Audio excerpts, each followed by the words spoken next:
Okay, great. Okay, let's get started. Where's my gong? Okay, let's get going.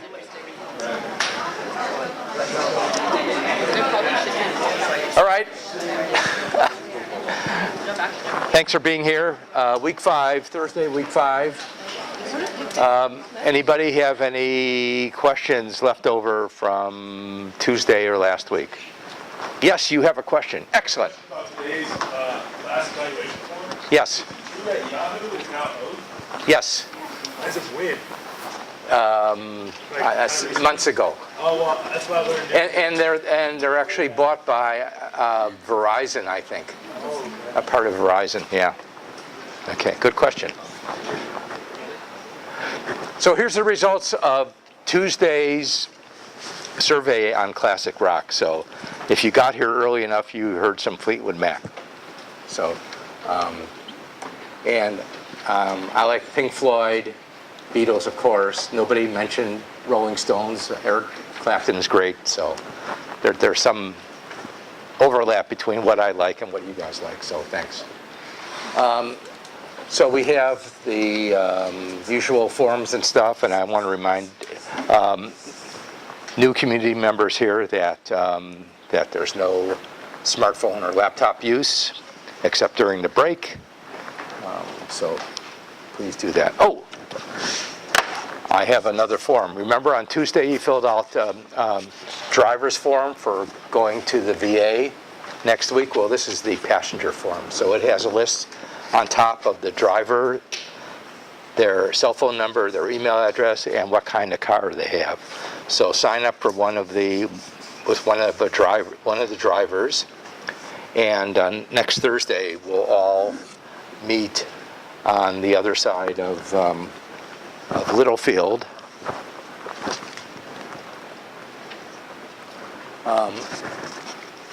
So we're over here, and if you go through Littlefield, there's an archway in the middle there, and on the other side is where the street access. So if everybody can bring their car over there, we'll see if that works out.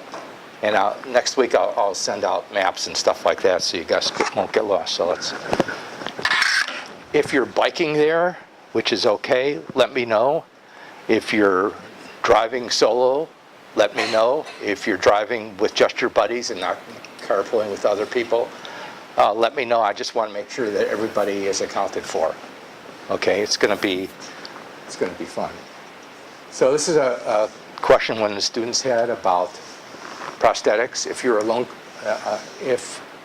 are a low-income amputee and don't have insurance, how do you get a prosthetic device?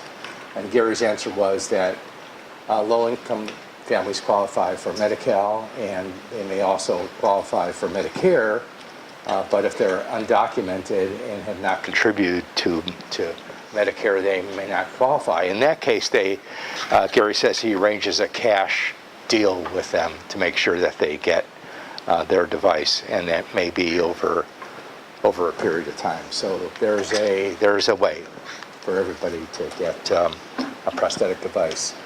So 2 weeks from today is the midterm presentations, and it's sort of important for you.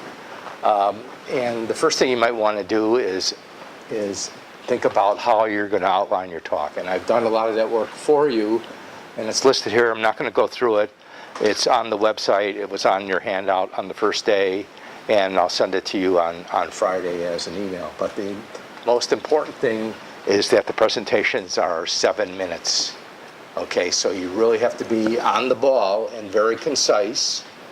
You have to practice to make sure you don't exceed that time. It's tough. It's really tough to do, because I know what students want is to impress me and all the other students with how much work you've done and detail everything. Well, you can't do that, because otherwise we'll be here until 8 o'clock. So 7 minutes. And, well, I'll talk about that later. There's no time for questions. If you do have a question, there'll be an evaluation form that you can put the question on there, and the team will get that and answer it. So, yeah. So a part of that is, talking about your project, any problems that you encountered, and plans for the remainder of the quarter. And these could be just like one sentence type things, okay? It can be pretty broad. And what's going to happen, which is really going to be helpful for you, is that everybody is going to be evaluating everybody else. So instead of getting one evaluation just from me, and I have a limited perspective on things, I look for certain things and maybe overlook other things. Everybody will be involved in writing up comments and suggestions of other people. And so what I'll do is I'll take all those and provide them to each team. So you'll have a whole list of comments and stuff which you can use to improve your presentation for the final presentation. And I've broken it down into 5 categories, which are rated 1 through 5. So I'll score those, and so you'll get lots of information on your presentation. So it's very important to practice your presentation. It is very obvious to me and other people if you don't practice your presentation. So please do that, time it as well. The more you practice, the better job you're going to do, okay? That's for sure.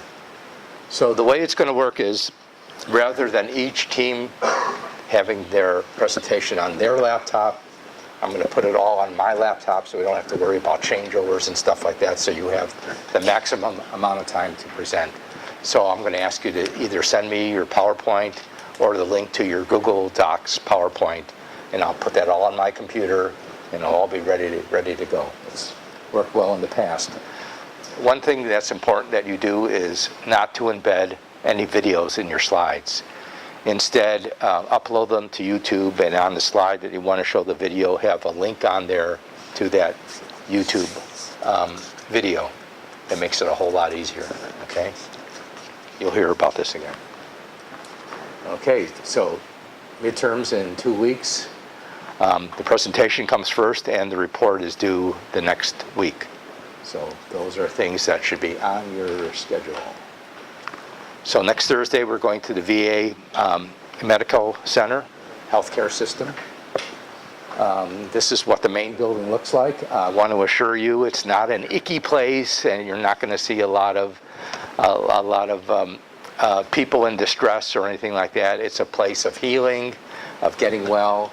And so the healthcare system, it's not just a hospital or a medical center, it's a healthcare system. There's 3 facilities, one in Palo Alto, which you see here, one in Menlo Park, and one in Livermore. They're affiliated with Stanford School of Medicine, and they train 1,300 interns, residents a year over there. So, so the VA gets some good, skilled people from Stanford. 900 beds, 3 nursing homes, 100-bed homeless domiciliary. And they serve, the area that they serve has over 85,000 veterans.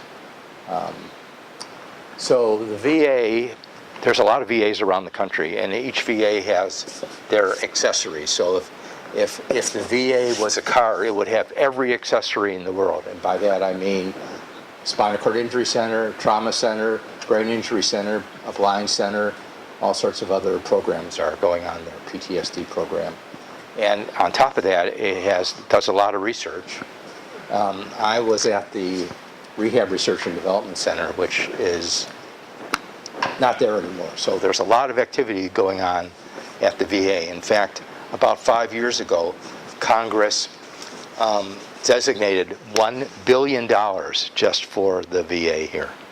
So it's an important part it's an important program serving veterans. And here are some of the pictures from last year. You're going to see hand-powered bikes, wheelchairs. I'm going to talk to a clinician, learn about a spinal cord injury. You're going to learn what recreational therapy is and try out some of this equipment.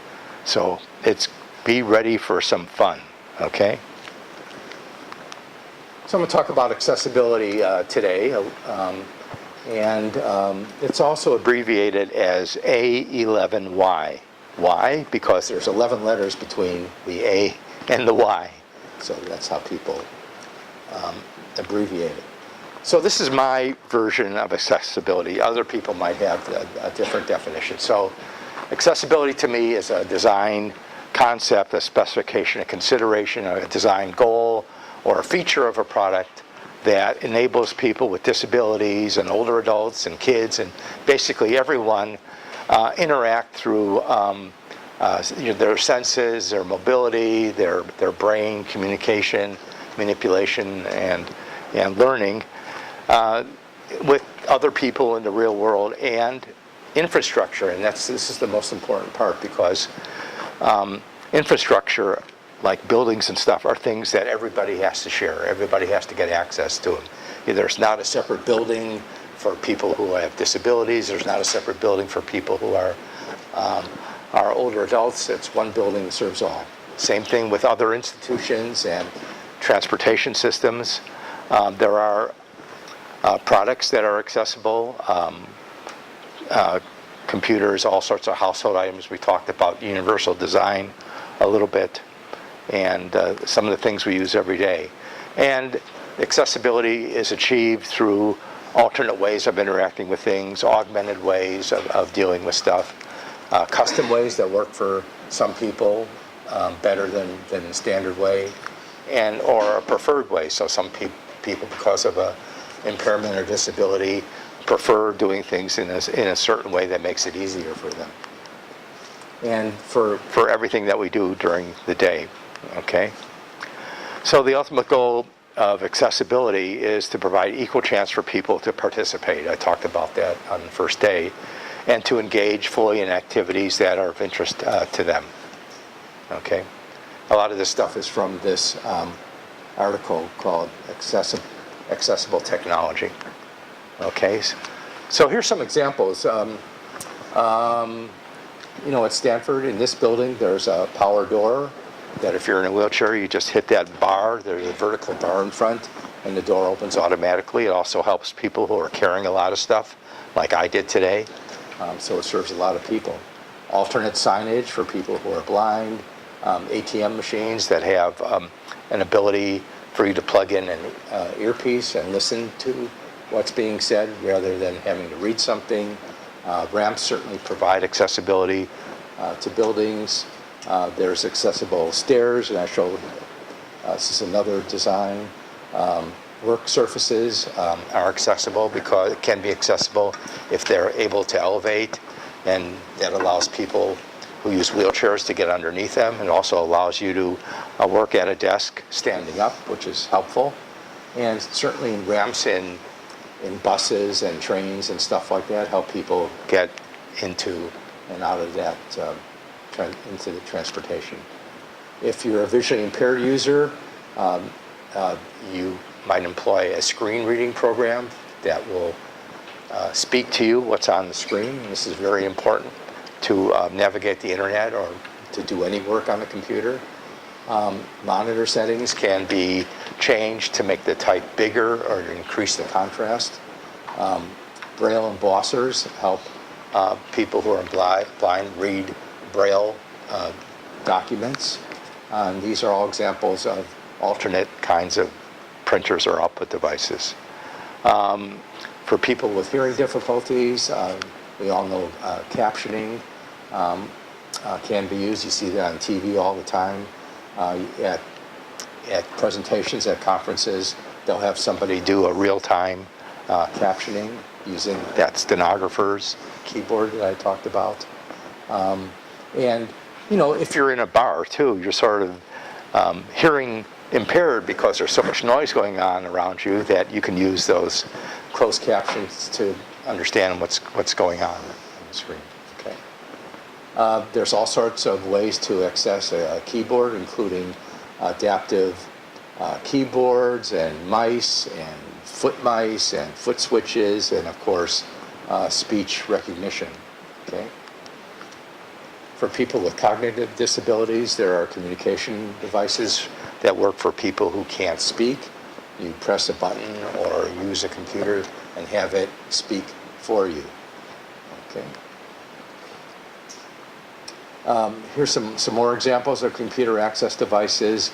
On the top right, you'll see a Braille keyboard and Braille display output. So that is called a refreshable Braille display, that the individual dots are programmable so that it can display text one line at a time. Below that is a keyboard where the keys have high contrast and the letters are bigger. Down below that is an app that provides magnification in a window so people with low vision can read that kind of stuff. If you have a problem typing with your fingers, you can use a typing aid. There are mice that are balls rather than things you move around, and you can actually use that typing aid to push the sides of the ball around. And we talked about closed captioning already. Accessibility really comes into play when dealing with websites. So websites are a major source of information. You want to have that accessible to people. So there's a group called WCAG that provides guidelines for building websites that are accessible. And I won't go through these individually, but you'll see they cover all sorts of different situations for internet users with various disabilities. And you know, if you're a website developer, you have to do your part in making your website accessible. So that's what these guidelines are for. It goes on and on. So in summary, accessibility, so this is my definition, okay? Accessibility is the design goal, feature, or criteria that allows people of differing abilities to share common resources. Okay. And examples of that, like I said, are buildings, transportation system, consumer products that everybody uses, institutions, parks, playgrounds, information systems, the internet. Okay. In many instances, people can use an assistive technology device to provide that kind of access. So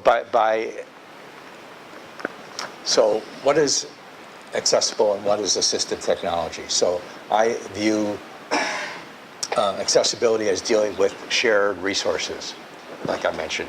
And assistive technology maybe is a more personal kind of device that one person might use, like a wheelchair, okay, or some other handheld device that makes it easier for them to type or manipulate things.